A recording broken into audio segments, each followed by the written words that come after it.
Welcome to the Medicine Unmasked, the human side of healthcare, where we talk to doctors about their work, their lives, and their passion for healthcare. We invite you to join us for the Medicine Unmasked, the human side of healthcare. नमस्कार, medicine unmasked में आज आपका स्वागत है। आज हमारे साथ बहुत स्पेशल गेस्ट हैं डॉक्टर विपुल खंडेलवाल। एंड आज की चर्चा चालू करने से पहले I would request doctor Vipul to please introduce yourself to our guest. Thank you and नमस्कार सभी को। मेरा नाम डॉक्टर विपुल खंडेलवाल है। मैं करीबन पिछले 15 साल से एपेक्स में कार्यरत हूँ। मैं यहाँ पे इंटरनल मेडिसिन और क्रिटिकल केयर देखता हूँ। तो डॉक्टर विपुल, आजकल बहुत सारी बात होती है इम्यूनिटी की। जी, मतलब तरह तरह की डाइट्स या एक्सरसाइज या क्या खाना है क्या नहीं खाना है, बहुत सारी चीजों की बात होती है। तो मेडिकल साइंस इम्यूनिटी के बारे में क्या एडवाइस देती है या मेडिसिन क्या कहती है इम्यूनिटी के बारे में? देखिए, इम्यूनिटी बेसिकली एक इनहेरेंट चीज है, हमें ये समझना पड़ेगा हमारी बॉडी की, जो क्या करती है बेसिकली आपको किसी भी प्रकार के बाहरी इन्फेक्शन से बचाव देती है। ये मोटे मोटे कहें तो इम्यूनिटी का काम है। अब कुछ बीमारियां होती हैं जिसमें आदमी की इम्यूनिटी इनहेरेंटली कम हो जाती है, जिन्हें कहते हैं इम्यूनो सप्रेस स्टेट। उसके एग्जांपल्स हैं, जैसे कोई पेशेंट डायबिटिक है, किसी पेशेंट को कैंसर है, किसी पेशेंट को क्रॉनिक किडनी की बीमारियां हैं। तो इन पेशेंट्स की ऑलरेडी इम्यूनिटी डिप्रेस्ड होती है, डाउन है पर से। ये तो बात हो गई मेडिकल की। जो आप बात कर रहे हैं, जो कॉमन पब्लिक आजकल कहती है और जो हमारे पास आजकल ओपीडी में देखते हैं, पेरेंट्स आते हैं अपने बच्चों के साथ, लोग आते हैं कहते हैं हमारी इम्यूनिटी वीक है।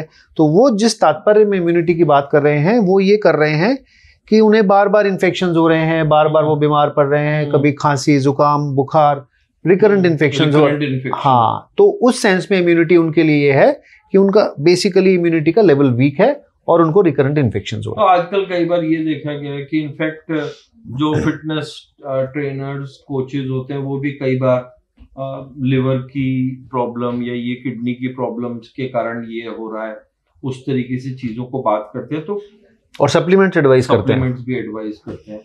सो हम सबसे पहले ये बात करना चाहेंगे कि क्या लोगों को रिकरेंट इन्फेक्शन होना वो क्या इम्यूनिटी लो होने का मेजर है क्या? देखिए, एक तरीके से ये मेजर है, बिल्कुल है।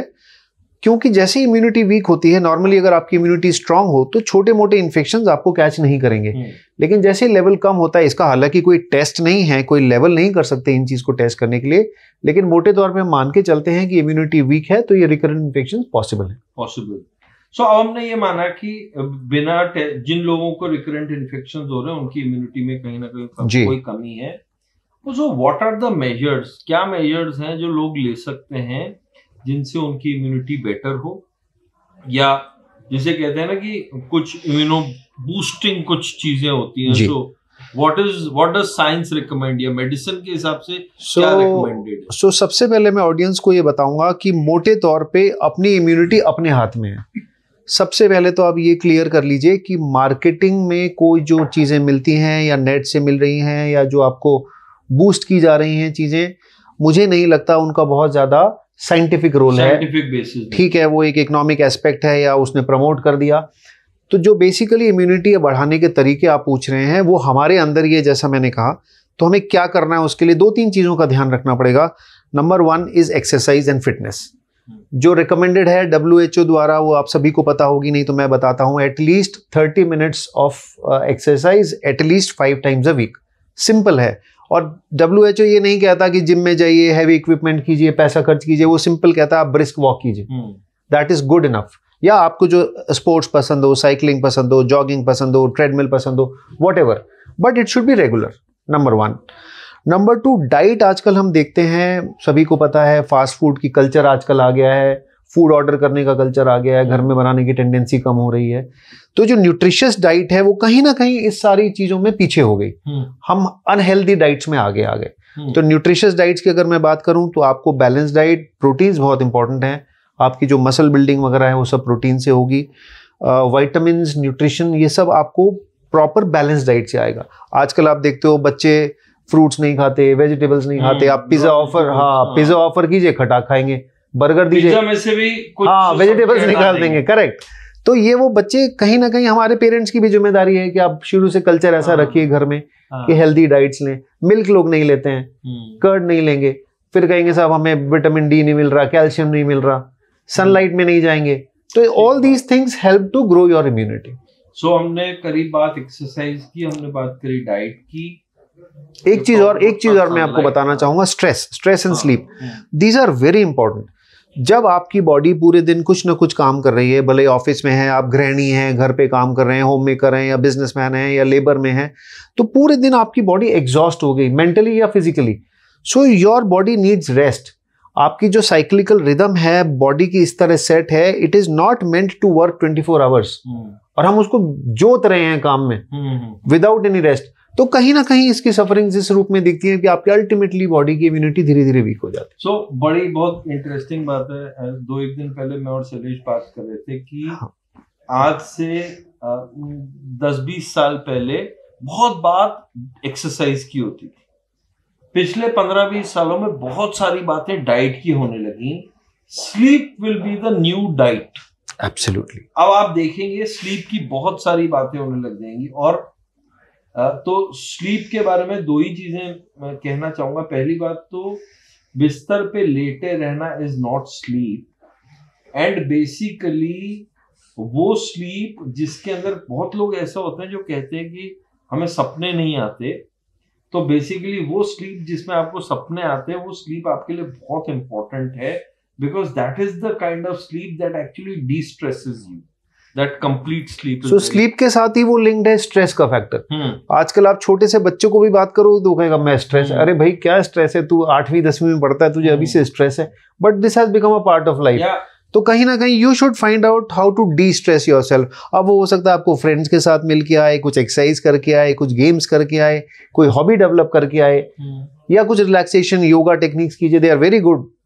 एंशिएंट है लेकिन बहुत अच्छी हैं स्ट्रेस रिलीविंग के लिए। मेडिटेशन कीजिए, तो ये कहीं ना कहीं बहुत इंपॉर्टेंट रोल प्ले करती है। सो डॉक्टर विपुल, हम जहां हमने बात चालू करी थी रिकरेंट इन्फेक्शन की, कोविड के दौरान हमने बहुत सारी चीजें अपनी आइटिनरी में, डेली आइटिनरी में डाली। पोस्ट कोविड एरा में do you think there is a role, and अगर रोल है तो कहां तक पोस्ट कोविड एरा में भी उनका रोल है? हम सबको ये मानना पड़ेगा जितना कोविड ने हमें सिखाया ना जीवन में, शायद हमारे जीवन में हमने कहीं से नहीं सीखा। अब कोविड में सभी को ध्यान था हैंड हाइजीन क्या है, डिस्टेंसिंग क्या है, घर जाते ही हैंड वॉश करना है, कपड़े चेंज करने हैं, ऑफिस हॉस्पिटल के कपड़े घर नहीं पहनने हैं। ये सब हमें कोविड की वजह से मिला।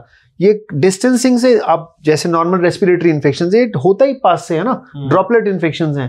जैसे कोविड था वैसे ही आजकल नॉर्मल निमोनिया है या वायरल है या इन्फ्लुएंजा है, ये सब ड्रॉपलेट के थ्रू होता है। आपने अगर डिस्टेंस बना लिया तो नेचुरली आपका इन्फेक्शन लेवल कम ही होना है। तो ये चीजें बहुत इंपॉर्टेंट थी, लेकिन शायद वो कोविड जैसे जैसे खत्म गया हम फिर रिलैक्स हो गए या उन चीजों को भूल गए। लेकिन ये hand hygiene, distance maintaining, simple नमस्ते वाली एक चीज आई थी, अगर आपको ध्यान हो, हैंडशेक की जगह नमस्ते का कल्चर बढ़ा था, तो इट वाज वेरी गुड। तो कहीं ना कहीं बहुत इंपॉर्टेंट है कि हम नॉर्मल अपनी लाइफस्टाइल में ये सारी चीजें रूटीन में लाएं। So what you are trying to say is कि जो कोविड के दौरान हमने कुछ चीजें सीखी, hand wash, keeping yourself clean, may be selective use of mask, आजकल पॉल्यूशन, इन सब चीजों से ज्यादातर जिनको ज्यादा हो जाता है, तो अगर वो बाहर जा रहे हैं तो selective use of mask. Specially metro cities में आप देखिए ना AQI का क्या लेवल है, इतनी खराब एयर क्वालिटी है, mask is a very good idea. So, Dr. Vipul, to sort of summarize this idea of immunity, so first thing is that there is a category which are immunocompromised, जिनको कुछ बीमारियां होती हैं। जो second category है, just एक उसको summarize कर दें कि उस second category जिनकी low immunity होती है या जिनको recurrent infection होते हैं, वो लोग क्या करें और how can they also live a very healthy life? So healthy life के लिए जैसे अपन ने डिस्कस किया, number 1 is exercise which should be regular, routine में करना है। ऐसे नहीं करना कि जिम में 2 दिन गए उसके बाद, एब्सोल्युटली हर एज में करना। बच्चों में करोगे तभी आप हैबिट बना पाओगे। आप चाहे 50 की एज पे हैबिट डेवलप कर लो, this is very difficult. Then you have to take a balanced diet. Selective diet नहीं लेनी है कि ये नहीं खाना वो नहीं खाना, you have to have a wholesome diet. Absolutely. Then you have to have some covid practices जो हमारी लाइफस्टाइल में आई थी लेकिन शायद वो थोड़ा थोड़ा कम हो गई है। और एक स्ट्रेस फ्री जिंदगी जीनी है. Whatever you are doing in your life, whether you are a student, you are doing a job, keep yourself relaxed. This is very important. And have adequate sleep. Because इससे hormone secrete होते हैं जो आपकी body की immunity को boost करते हैं. ये सब scientifically proven. Yes, yes. Harmonically proven. And please don't fall into the trap कि नेट पे ये मिल रहा है, वो मिल रहा है, 2000 रुपए का ये पाउडर खा लिया. I don't think, मैं personally recommend नहीं करता. I think unless and until you're supervised by a medical doctor, Absolutely. you should not have a lot of over the counter supplementation, because जो भी कोई केमिकल आप शरीर में डाल रहे हैं वो फायदा क्या कर रहा है इसका पता नहीं है, बट कहीं ना कहीं वो नुकसान जरूर कर सकता है. दूसरी बात, मैं अपने पेशेंट्स को इस तरह समझाता हूँ, अगर कैप्सूल में इम्यूनिटी आती तो पूरी दुनिया ही करके इम्यून हो जाती ना. एब्सोल्युटली. सबके पास पैसा है. So Dr. Vipul, thank you very much for a very candid but a very important talk on immunity and getting back to how we were living during the COVID days. What are the important take home? I hope the audience must have enjoyed. Thank you and Jai Hind. Thank you. Thanks a lot.